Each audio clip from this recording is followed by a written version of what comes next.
Hey guys, CS here. A while back, I made a certain video. You might remember it. Why can't I remember it? Or maybe not, because it only has a few 100,000 views. 2.4 million views?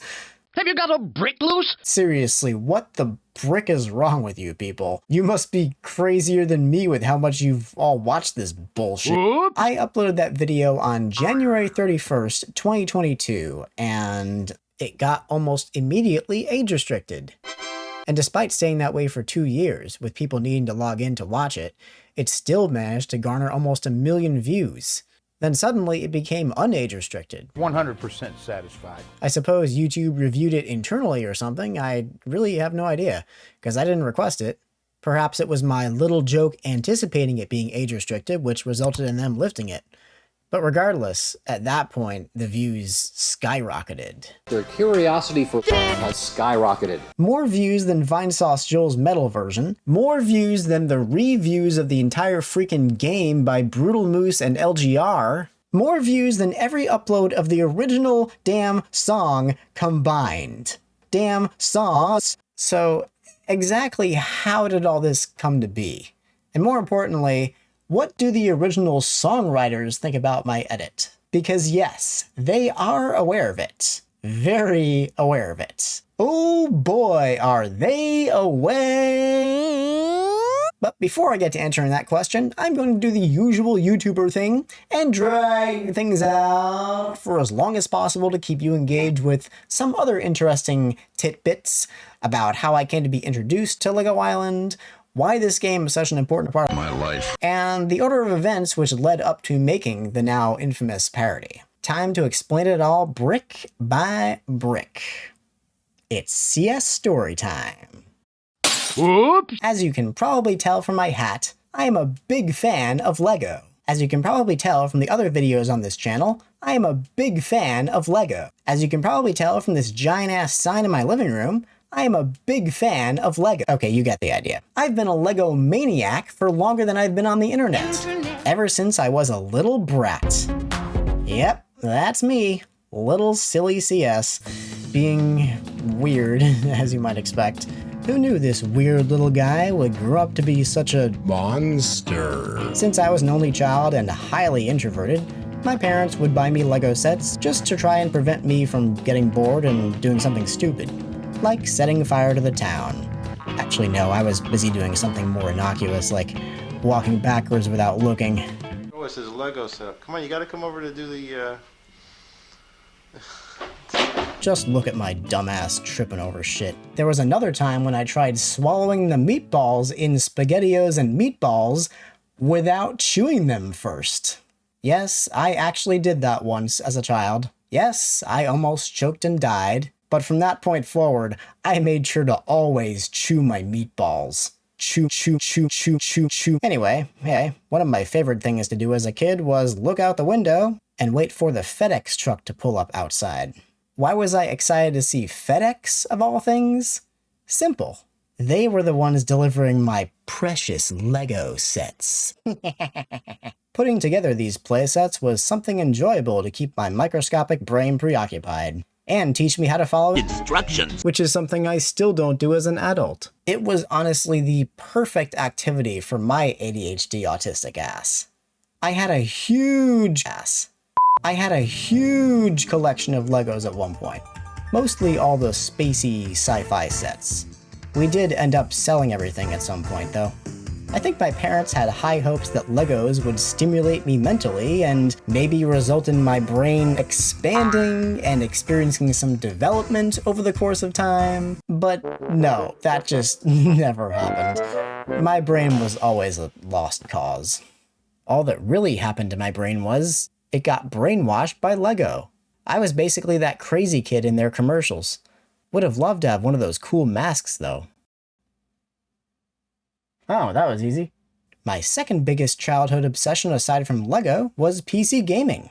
Absolutely loved me some computer games, even if they really were just obscure, unheard of titles from the discount section at Babbage's. Thanks, Dad. Babbage's. My third biggest childhood obsession was apparently Digging for buried treasure? Stop it. Yep, I guess I just couldn't keep those hands busy enough with Legos or the computer, I suppose. And, oh, come on, it's not a two-handed activity. Okay, before YouTube throws a fit over 30-year-old footage of CS doing things in his diaper. And now your channel is demonetized. Oops. Let's move on. Because we were subscribed to the quarterly LEGO catalog, I found out about the LEGO Island CD-ROM game in 1997. And immediately, I was like, I need it! I even have VHS footage of me playing it when I was only 9 years old. Yes, this is the actual frame rate the game was intended to run at on hardware during that time period. Also, wait, are you seeing this shit? How bad was I at this game? Go around the sharks, you dumbass! Of course, we had to visit my dad's grandparents' house for me to play it, since my grandpa was the one who just recently, and so conveniently, bought a new state-of-the-art Windows 95 machine. It's Windows 95! Come on! So yeah, I would routinely go over to my grandparents' house several times a month, pretending to give a shit about them, when I was really just there to use their computer to play games I couldn't play at home. Actually, I don't know why I'm joking about that. That's really fucked up. And by the way, I still have that exact machine still sitting in my living room, collecting dust. Now you'll be just drilled to see it. I would go over there to play Lego Island, Lode Runner, Chips Challenge, and Microsoft Encarta? Wow! Listen, it was the 90s, okay? Digital interactive encyclopedias were brand new and very exciting. The game itself was, of course, very exciting, but I especially loved the music. I like the music. I've always had an appreciation for video game music. Out of all the music in that game, there was one particular song I liked the most. Can you guess which one it is? No! It has a lot of energy. Not quite, but that one is badass too. I think by now it's universally agreed upon that this is the centerpiece song in Lego Island. But due to CD storage limitations back in the day, the developers had to heavily compress all the game's music. Oh my! Which made it sound like ass! By modern standards, at least. For 1997, this was totally acceptable because everything about the game was cutting-edge technology. Here's the thing. When you slice out the higher frequencies and downmix stereo audio to mono, the music loses a substantial amount of clarity. It also creates ambiguity for how one's brain can decipher lyrics. Very exciting. These are called mondegreens, by the way, and I have a special knack for hearing them in popular music. For the longest time, I never knew what the lyric actually was. It was just an incomprehensible phrase to me. You could extrapolate that line to be saying a lot of different things, like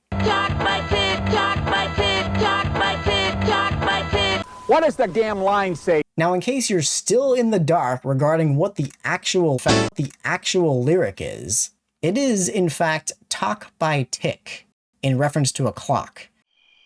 Oh, really? Wow. Great detective work, CS. The lyrics are certainly clever, however, with the way it synchronizes progress stemming from physical workmanship, with the inevitable passage of time required for such progress to manifest itself. Or some shit. So yeah, obviously some creative thought was put into that line. It's just unfortunate that it got screwed over by the game's audio compression. Fast forward to me in my teenage years. Yes, I was just as weird and even creepier looking by then. So as I grew older and more mature, I started revisiting Lego Island. And with my ass, and with my teenage brain who was visiting all types of websites I shouldn't have been on, I was hearing those lyrics much differently now. Especially because of the line which comes directly after it. No matter how thin, no matter how thick.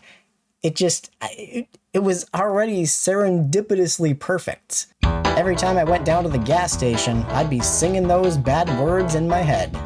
I mean Nubby's gas station in the game where it plays the instrumental of that song. Not a gas station in real life, thankfully. I wasn't like, brick by brick, suck my dick. I was weird, but I wasn't like on that level. And I am damn near certain that I was not alone in the interpretation of that lyric. Even though I guess you had to consider the fact they couldn't possibly put that in a kid's game. Because the master tapes for much of LEGO Island's music were seemingly lost forever in an unfortunate houseboat sinking, I had much assumed that we'd never get to hear the full quality music tracks from one of my favorite games of all time. Until 2018. Cassette tape backups. Oh, yes! Yep, it was discovered that cassette tape backups existed for some of that music, and they were posted on projectisland.org. For the first time ever, we got to experience songs from LEGO Island in full stereo and much improved clarity. Very exciting! The compressed in-game audio wasn't good enough for editing, but this absolutely was. So almost right away in 2019, I got to work on my original crude edit, giving Nick an extra, shall we say, stud in his pants.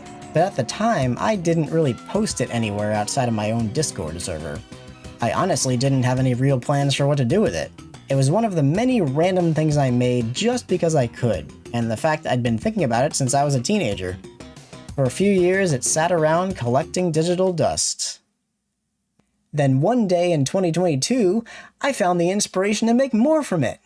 I'm pretty sure what got me motivated was the fact the original composers, Henry and Kathleen Salvia, who call themselves Flying Salvias, they uploaded the restored cassette tape version to streaming services sometime in late 2021. So that got me thinking to myself, gee, it'd be really cool if I could come up with some crazy parody that uses the entirety of the song's lyrics. So, like I normally do, I did some trial and error sentence mixing, trying to find potential word combinations in the lyrics that are going to work properly and sound decent enough, using nothing but the original audio of Kathleen's voice for all the necessary splices. It did take quite a while to finalize lyrics that went with the existing flow of the song. He said flow. Admittedly, the results turned out a lot dirtier than I had anticipated, because I couldn't come up with too much funny material that wasn't dirty. And considering I already tend to be known for going overboard like that, you guys ended up absolutely loving it. And by the way, I created the subtitle words from a custom brick font that is no longer being sold on Etsy. It wasn't really a proper font anyway, it was just a collection of ping files, so I had to make each and every word manually. Now, since I uploaded my edit after the original was already on streaming services, YouTube's Content ID system picked up on it. Which means, drumroll please, I have never made a single cent off of the edit of their song. And quite frankly, in this instance, I could not be any happier with that outcome. Like, seriously, I hope that they are getting paid more now for that song than they did working for Mindscape in the 90s. Like, it's such a great song, and they deserve every penny of it. So now the moment you've all been waiting for. What do the original songwriters think about my edited version of Brick by Brick? The answer is, they don't. They don't think about it. They try not to think about it. They try really hard not to ever think about it and pretend it doesn't exist. Yeah, so back in May of 2025, after years of hesitation, I finally reached out to them via email. Is this like sending email? Shut up, Andrew. Okay. In that email, I basically paraphrased everything I already said earlier in this video, with the addition of mentioning the fact I had previously spoken to Matt Casey in connection to my brief cameo appearance in his documentary video on the making of LEGO Island. You can pause right now if you really want to look at what I sent. The reply message I received back began with the very ominous, "Dear CS, well, at last we meet." Written like I was some notorious supervillain or something. I was totally ecstatic over this, though. Henry and I are both glad you got in touch. Your guess of things I don't like to think about too often if I can avoid it is spot on. I did like hearing how your project came about, though. I confess I am unable to view or listen to the whole thing as it grosses me out. Disgusting! However, I do recognize that if I was a 13-year-old boy, or maybe even a 37-year-old man, ouch, I would probably have it on repeat in my playlist. Also, our hats are off to you for having the skill to cobble the thing together without using AI. No, we are not going to ask you to take it down, but it will, always and forever, gross me out. We actually had no idea this song in general, or Lego Island specifically, had sort of a cult following. It wasn't until people like Matt started getting in touch with us to ask about Henry and my part in the production of the game that we Googled the song title and was knocked out by its presence on YouTube, Facebook, and Spotify. So I dug out the contract and discovered that we actually owned the song. 2.2 million views is amazing. The regular song has about 500,000 if you counted up all the various postings of it besides our own. We are also fond of the metal version. We get royalties, but it's impossible for me to tell you from the reports which particular posting is collecting anything. I guess it would be 2/3 your version and 1/3 the original, made up of a whole lot of teeny amounts like 0.000000 cents per stream or download. The royalties do add up, and we thank you for your contribution and being an honest person. Aww. Sincerely, Kathleen and Henry. Well, not sincerely, but just, yeah. There ain't no sincerity here. There ain't no sincerity here. So there you have it. It definitely hasn't been condemned by the creators, but they sure as hell do not approve of it either. Which is probably one of the best case scenarios I could have hoped for, in all honesty. Because I never did expect them to approve it. And actually that would have been really weird if they did approve of it. I mean, at least they're decent sports about it. I mean, they haven't, grabbed their pitchforks and demanded for it to be removed. Speaking of removed videos on my channel, that is going to be an up-and-coming video essay topic. So stay tuned for that. I plan on discussing every single disgusting video that's ever been deleted or set to private on this channel, and the reasons behind each one. Anyways, thanks for watching. If you made it that far, this is. If you made it this far, that is. Half of you probably stopped within the first 2 minutes. Listen, this is my first official foray into making freaking game video essays, or as I was calling them, essay-style videos. Yeah, I should have considered the phrasing of that. Maybe I should call them something else, like C essays? C essays, yeah. Yes, I love that name. I think I'm gonna use that in the future. Essay videos are great for me because in real life, I often find it difficult to stop talking. Now I can be one of those people you put on mindlessly in the background just for noise and use as a sleeping aid. Sweet dreams now. A big thanks to my wonderful patrons who have stayed subscribed despite the fact I said I'm not going to make YT pieces often and I'm going to do this bullshit instead. Thank you guys so much. Really appreciate it. Yep, that's a lot of names. A lot of people. Don't know why I'm pointing like this. Maybe using the other hand would be more natural. That's a little better. Looks a little less weird. This whole video is weird. As a bonus, here's a little extra commentary about the 2 earliest LEGO uploads on my channel. Part of the reason I enjoyed LEGO so much as a kid and teenager was because they reminded me of fantasy stuff seen in computer games. I had a fascination with trying to recreate video games in real life using toys. So, in Fun with a LEGO RC Racer 2, I strapped a Canon PowerShot digital camera to the top of a LEGO RC race car in an attempt to imitate the obscure 1995 PC racing game Whiplash, aka Fatal Racing. The same concept applied to Battle on an Unknown Planet, where I used Legos with stop-motion techniques and bad Photoshop effects to poorly recreate the universe from Command & Conquer Tiberian Sun. Notice the similarities? Now, I know what you might be thinking. Fun with a LEGO RC Racer 2? Where's number 1? What happened to number 1, CS? You can't have a number 2 without a number 1 first. Au contraire, you absolutely can have a number 2 without a number 1 first. You know what I mean? Alright, in all seriousness, for some reason, I never upload the first one to YouTube. And that's probably for the best. It was very similar to 2, but worse. It predominantly featured a meme song we've all come to know and love. Yes, that's right. I was using Darude Sandstorm, possibly before a lot of other people were. I had Vimeo before I had a YouTube account, so I was sticking most of my stupid stuff on that platform instead. There's a lot of really cringy, awful nonsense just like this that I was making back in the mid-2000s under the CS188 Creations name. Ow, this hurts. These things look like big, Maybe for the channel's 20th anniversary, I'll find the courage and strength within me to resurface some of it. Don't hold your breath. Do not hold your breath. Do not come. Why was I excited to see sex of all things? Simple. Simple. Absolutely love me some big penises. Really hard. Dignity. Ease. Play.